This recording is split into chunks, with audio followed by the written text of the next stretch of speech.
Kapasilip ko sa inyo guys. Ito yung pinagawang kulungan ng mga sisiyo ko. Mga sisiyo kong 45 days. Bali, pinahiram ko muna yung kabila dun sa mga sisiyo ng nanay ko. Habang nandun pa sa loob yung maliliit kong RIR at pinailawan ko pa. Para lagi sila nababantayan. Doon muna sila sa loob ng bahay. Bali, ito yung unang batch ko ng RIR. Medyo nakikita na natin kung alin ang babae at lalaki dyan. So, ito sila unang batch ko. 1 month na sila sa April 22. Yan sa loob. Hindi nila kumikilos. Nakatingin sila sa akin. Yan. 12 pieces yan. Tapos yung nasa sa loob ko doon is 15. So, meron akong 26 pieces na sisiw RIR. Rhode Island Red. So yun lang. Sinishare ko lang sa inyo. Yung bago kong pinagkakaabalahan. So, hindi na basta mga pusa na lang yung alaga ko ngayon. Kaya, hindi na cat food lang ang binibili ko ngayon, kundi mga patuka na sa manok.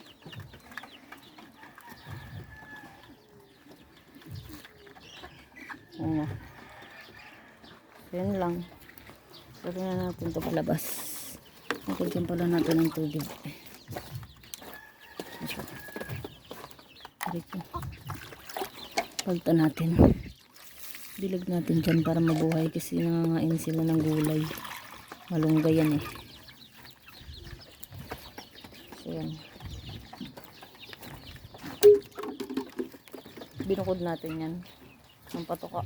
Kasi binubuli sila ng malalaki. So yan lang. Labas na tayo. Bali papaayos ko pa itong pintuan nito kasi ganito yung ginawang pintuan ni Tito. Medyo mahirap siya ilak. Ayan. Labas na natin itong patuka. Medyo malakas tayong magpakain ng patuka ngayon para mabilis silang lumaki. So ganyan yung lock niya for the meantime.